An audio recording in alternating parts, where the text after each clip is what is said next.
To that end, we've got two incredible speakers who are going to speak about some of the things that didn't quite go so well. They are awesome, they've done this before, it's part of the fuck up night. Ladies and gentlemen, would you please welcome on stage our first speaker, Holger!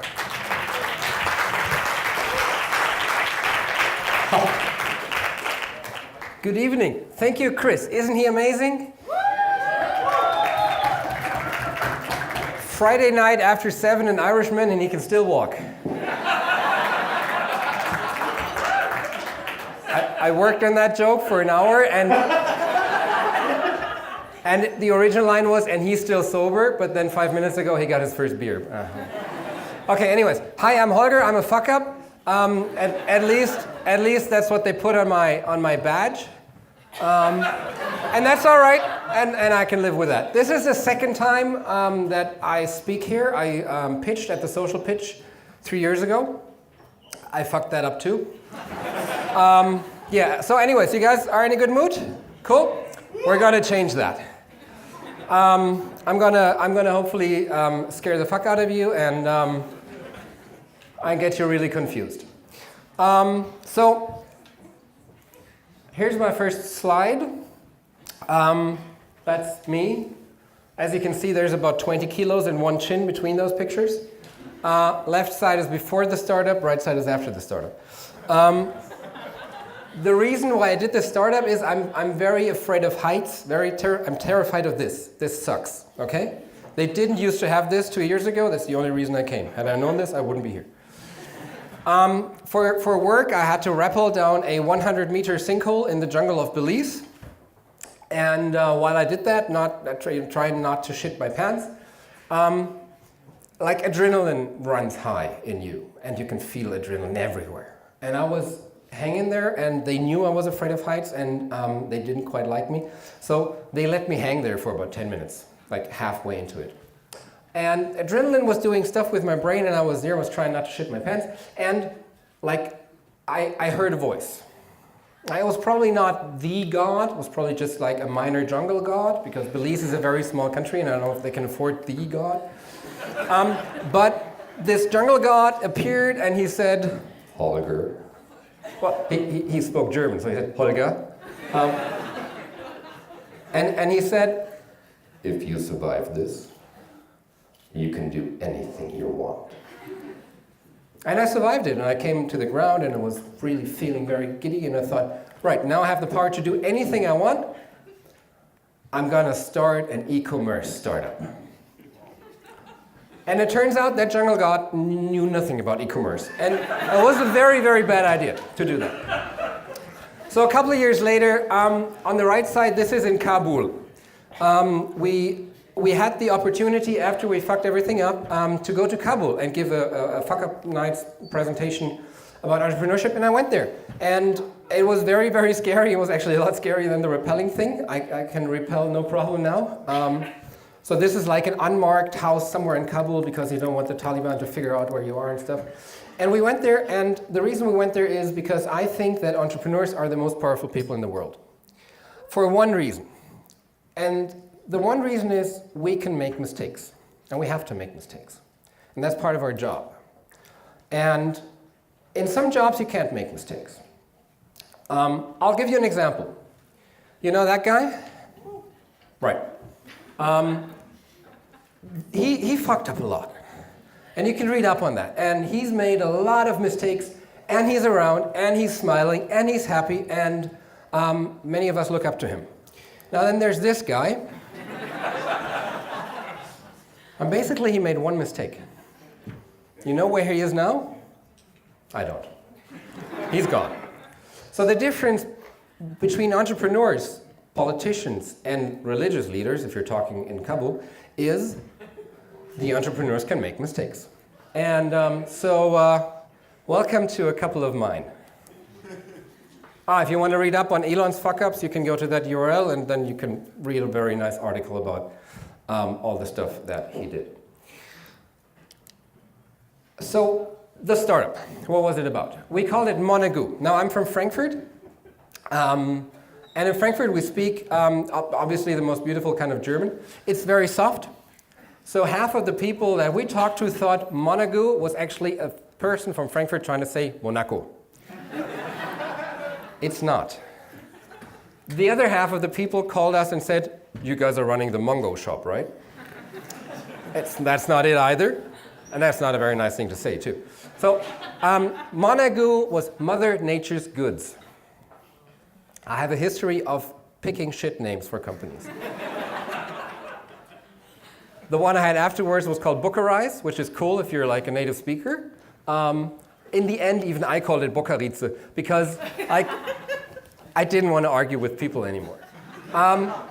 So what we did, the idea behind it was to have a sustainable Amazon, the green Amazon, right? I mean, today everyone wants to be the Airbnb of something and the Uber of something. A couple of years ago, I'm a little bit old, a couple of years ago, we wanted to be the Amazon of something. So we wanted to be the Amazon of hippies, eco, sustainable, low-hus, whatever, crowd. And yeah, that didn't work out. We had a really nice online shop. We had a bunch of really cool people in the team, and it all went tits up. So how did that happen? And a couple of facts for you guys. We founded it in January 2014. We had our first store, our first online shop online in July 2014. We were the top shop on Utopia, if you guys know that. That's like a German, a Branchenportal. That's where the green and eco crowd get their shit, right? And we were like up there. Like we were the shit. Like, you know, we were good. We had 12,000 products in our store. We had fashion, we had shoes, we had what we thought, and I still think, was the only online sports store where you could get yoga pants, you could get running shoes, you can run your marathon, you can get everything from wooden headphones to your running shirts, all guaranteed sustainable, no children blood in there, everything cool. We had handmade wooden dildos from the Westerwald, from a very funny family. And we had leather couches from violent-free cow leather. There was a guy running around India and he bought cows who died of old age and turned them into sofas. And we sold that. We had cool stuff. We had over 500,000 people on our website. We had a staff of 12, and I was very proud that we were actually paying them quite well. We never had a free intern, an unpaid intern, or anything like that. We burned over 300,000 euros, and the shop went offline a little over a year later. And then I had a 6-digit bank account. 7 if you count the minus. The day we closed down, I had debt of about 250,000 euros on my name and a heart attack. Or maybe not. I don't know really. I never had it checked out, but it felt like a heart attack. That's cool though. Like many people have 300,000 euros in debt in their early 30s, and most of them have boring shit like a house. I have this story. So that's something, right? We worked our asses off since the end of July 2015, and we've been debt-free for a couple of weeks. So, yay.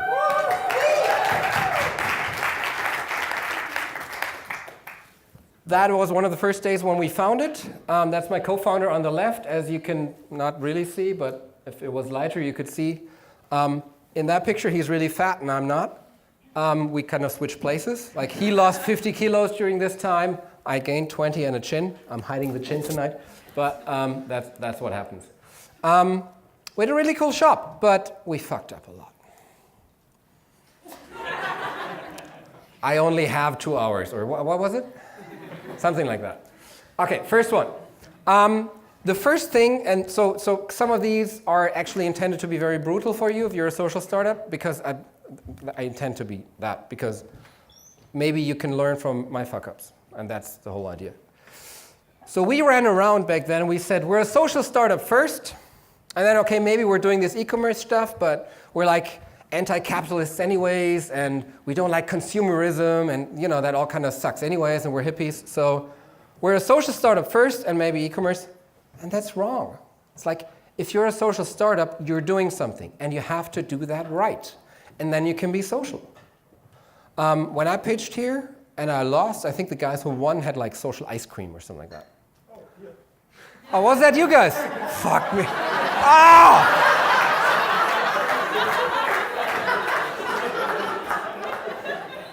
Little side note, I walked into that pitch, and it didn't go well. And I went out, and after me came this blind guy, and he walked in, and I'm like, yeah, I'm not gonna win, he's blind. And then the blind guy came out, and I'm like, how'd it go? He said, fuck me, they have ice cream. So, okay, so anyways, so my point is, the ice cream is really good.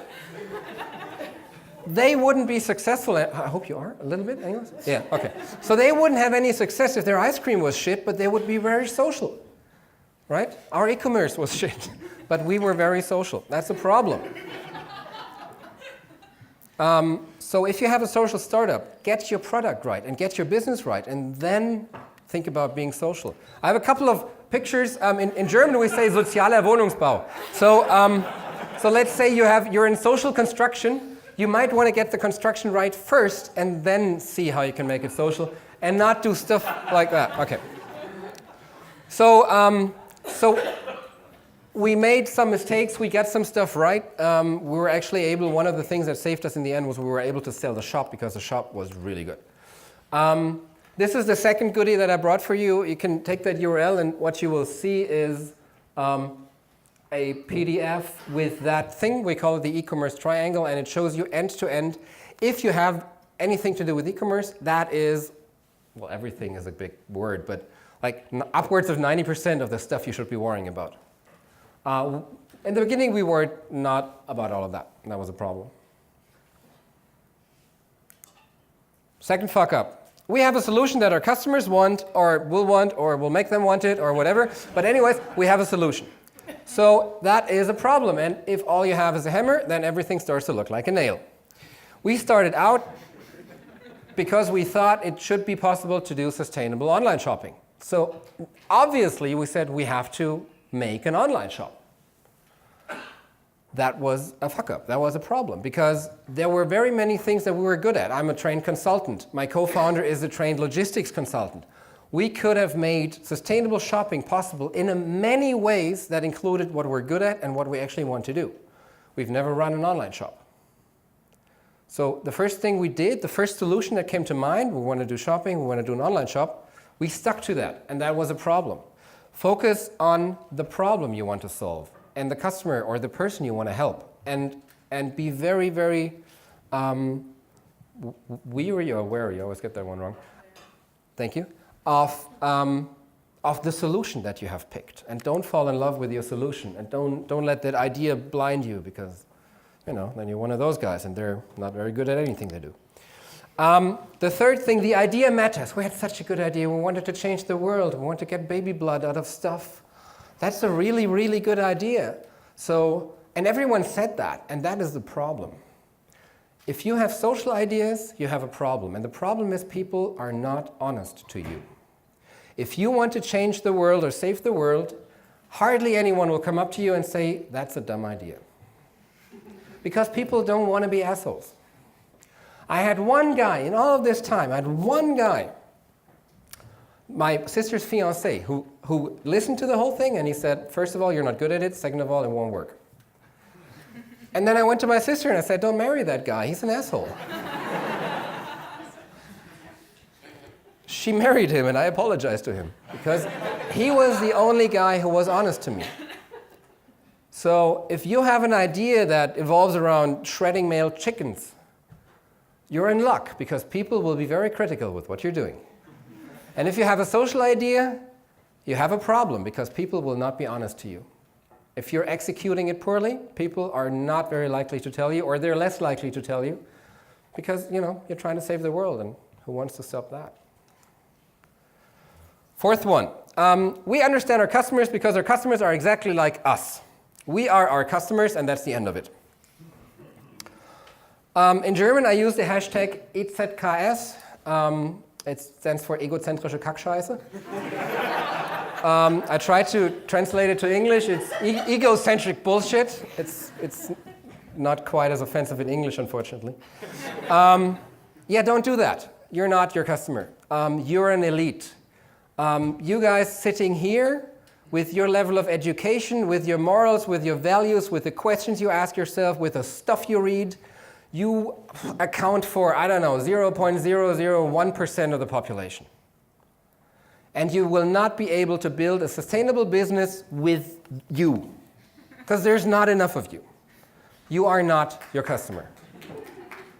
So, yeah, don't do the it's a case, right? So what we did is we built what we wanted. We built a shop that we thought was really, really cool, and we assumed that everyone wants what we want. And that's a pretty dumb idea. And that didn't work. And we put the shop, we had a sociologist working for us, full-time, who wrote shop content. Have you ever read what sociologists write? It's amazing. And we thought it was the most intelligent thing we ever read, but no one liked it. And then it didn't work, and we were sitting there in the office, and we're like, we're just too intellectual. It doesn't work. We're too intellectual for the, like, oh, okay. So don't do that stuff. 5, people are morally obliged to buy our stuff because they're good people.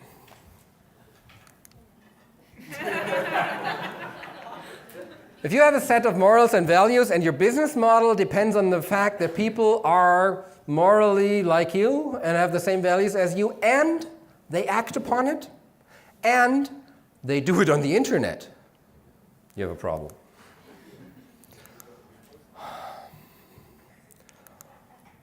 So in that case, you're either a religion or you're screwed.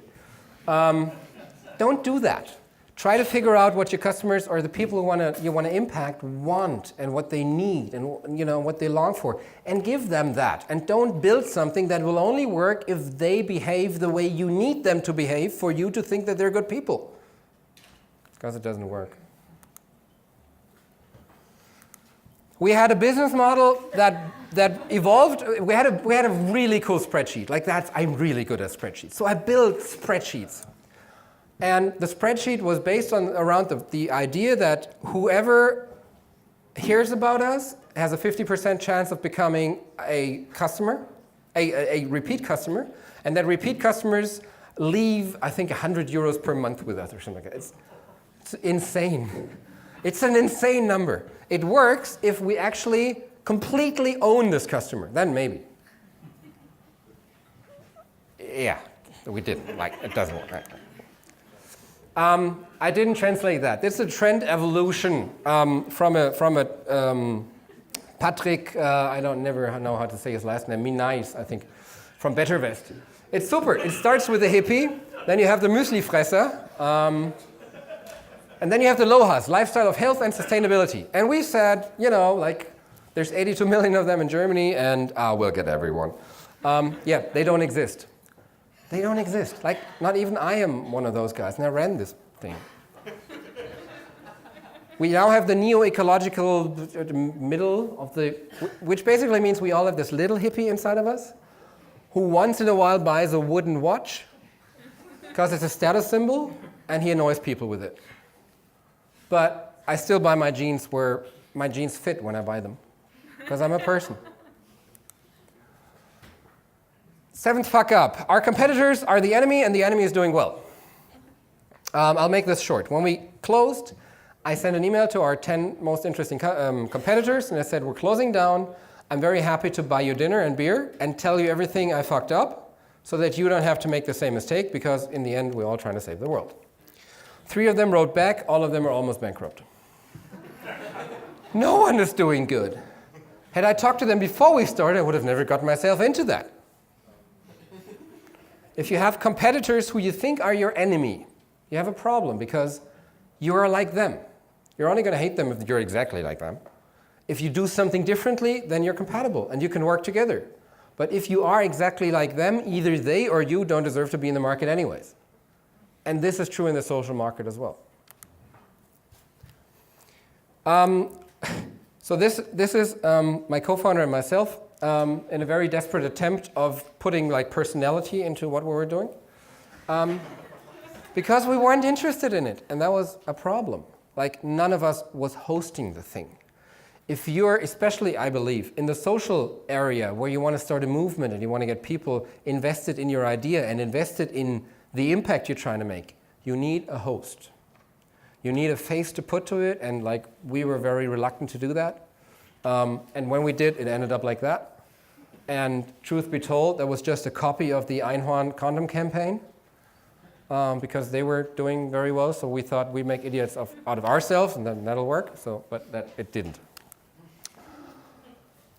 Ninth fuck up. If your only USP is how you do something, you don't have a USP. I hear very many people saying, yeah, but we have an app and they only have a website. Yeah, customers don't give a shit. If their problem is solved on a website or on an app or whatever, they will take it. So the way you're doing it doesn't matter. And we, for a long time, said, oh, we have a shop, but the other guys are a platform. No one cares. This is a picture I always show when I try to tell people how I feel about investors.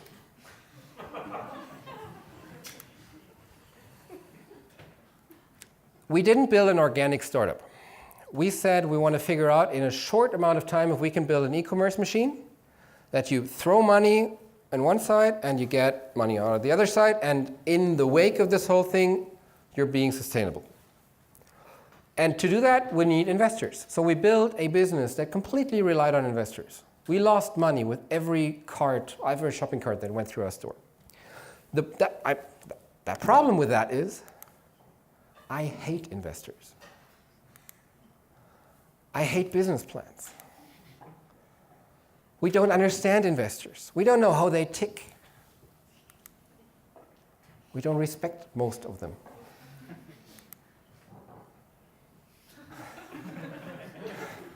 And it's not them, it's probably me. But the point is, I had a business that was dependent on me being successful with the investors. And the reason why I was $250,000 in debt was because of how I screwed up with the investors. I had an investor who said, oh, that's great what you're doing, but you need to do a family friends round to show me that you can get your own network involved. So I did a family friends round, I got money. And then the investor said, oh, right, now you have money, so show us that you can build a store. And we built the online shop, and that worked. And the investor said, cool, now get money from a bank, because if you can get through the risk management of a bank, then we went through to an ecological bank, and we got 100,000 euros. And then they said, oh, you have 100,000 euros. Why don't you show us that you can do Christmas, the Christmas season? And we did the Christmas season. And then we jumped through every hoop. And then in spring, they said, you did everything we asked you to do. Funny story, our family, this was a rich family, our family went on a walk last weekend together, and we found a castle, and we just fell in love with. So we spent all the money we wanted to spend on you on the castle.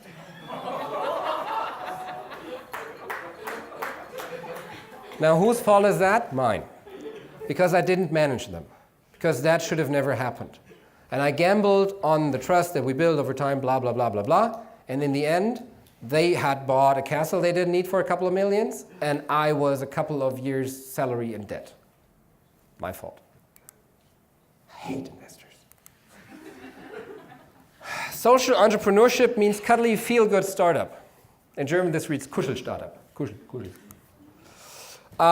Because when you have a social startup, that means you have no conflicts in your team, you have no confrontation, you don't have any KPIs that you need to work on because they're super capitalist, and they always kill the mood, and there's no pressure at all. Just feel good, and you don't even need to make contracts because we're all in this for the impact, right? So don't make any, and all of that means there won't be any performance. We had people on the team we needed to fire. We fired all of them too late. Bad for the business. We had partnerships that were shit. But we didn't have any contracts. We had a partnership with a guy, I'm not going to say what he made, but he made stuff we sold. He didn't have an online presence, he didn't have a store. He was a really cool dude. So we just kind of like a gentleman agreement, we sold his stuff, we invested thousands and thousands of euros in making his brand big because we were the only store selling his brand. When the brand was big, he gave us a call and he said, you have 4 weeks to make as much money out of my brand as you want, because in 4 weeks my own store is going online. and I already have the Google AdWords campaign running that will take all of the traffic away from you. This is the social scene. We didn't have a contract. What do you want to do? Bankers know business. Do not fall for this. This is a very easy thing. If you think a banker knows about business, you think that anyone who likes to shower can lay a pipe. I used to say you'll think everyone who's fat likes to cook, but now I'm fat and our business plan, our Excel sheet went up. I think last version I had was 78 or something like that. Up to version 56, there was an error in the Excel sheet. I don't know how many dozens of bankers read that business plan and were impressed. The error in the Excel sheet was that I didn't deduct payroll, I edited it. The problem with this is I started believing my own bullshit because I gave this to a banker. Like a person with a really expensive suit and bankers, they're cool. And the banker's like, oh, Mr. Heinze, this is a very good business plan. Obviously, you know what you're doing. And then I didn't check it anymore because I had the banker cat approval. God, don't trust bankers. 13th fuck up. We were desperate. We were running out of money. So what did we do? We crowdfunded. Good Lord. Never have hope in crowdfunding. It's like, seriously, if hope and crowdfunding are mentioned in the same sentence, run away. Crowdfunding is the coldest and most unromantic sales channel you can imagine. We all think, oh, we have a good idea. We have a movement. We'll put up a video, and there's a cat in it. We rented a dog for our crowdfunding.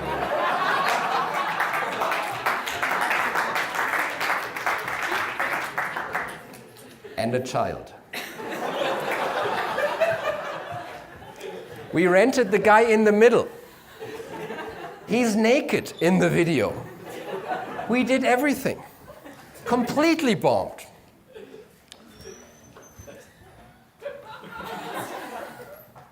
When we started the whole thing, an old friend of mine who had an e-commerce startup or an e-commerce agency said he loves the idea. He's going to give us a one-day e-commerce workshop for free. We went there. We told him what we wanted to do, and we had prior to that we'd been to the Chamber of Commerce (IHK) in Frankfurt. They had looked at our business plan, didn't see the mistake. And said, oh, that's a great business plan, but you're missing a zero.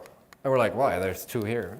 No, but they're like, no, it's too small. We had a small business plan, 100,000 euros or 200,000 euros of investment. They're like, yeah, it needs to be millions. So we added a zero to everything.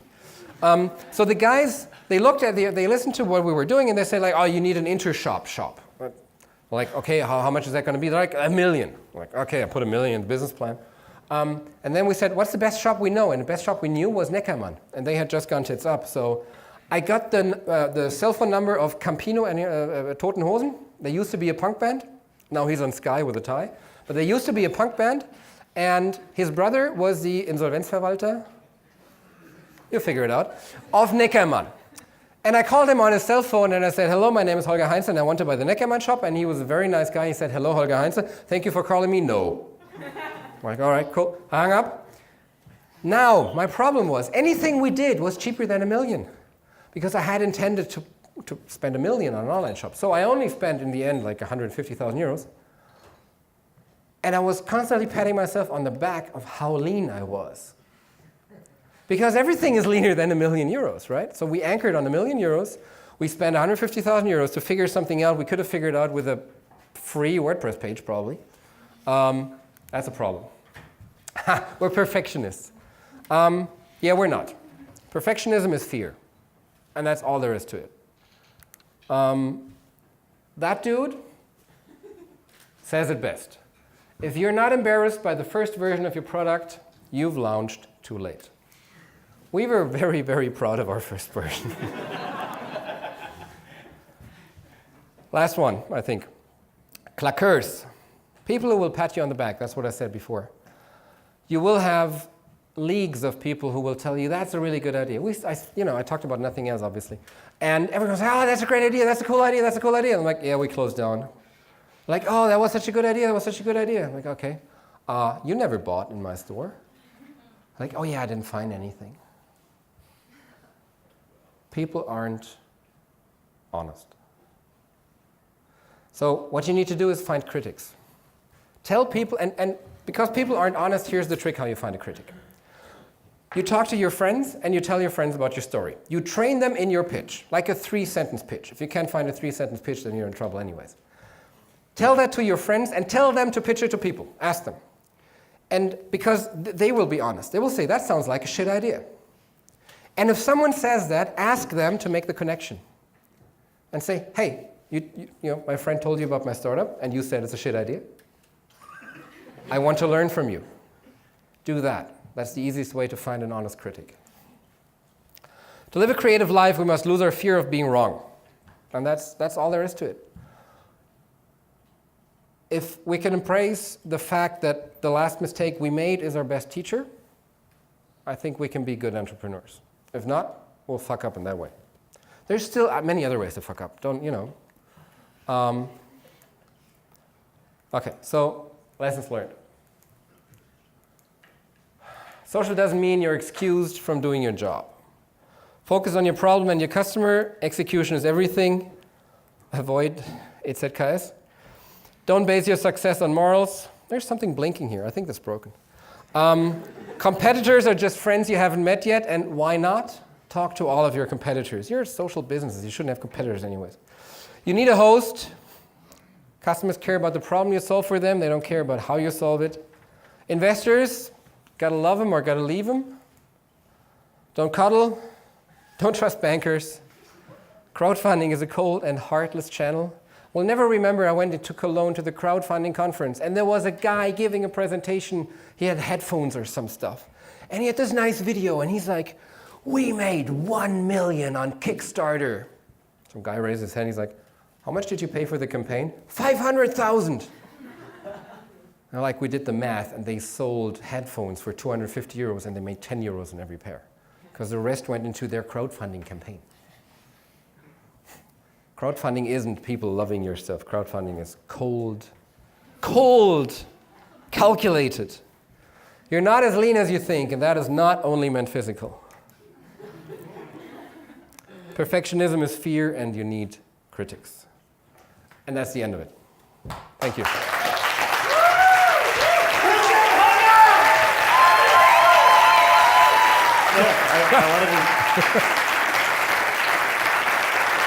How many beers by now? We're way over time, but like, screw it. Is there does anybody want to ask a question? Got a question? Extra stuff? No. You explained it all. Right now. What's that? What are you doing right now? He makes money out of fuck-up sessions. Sorry. I would believe that. Funny. He's pretty good, isn't he?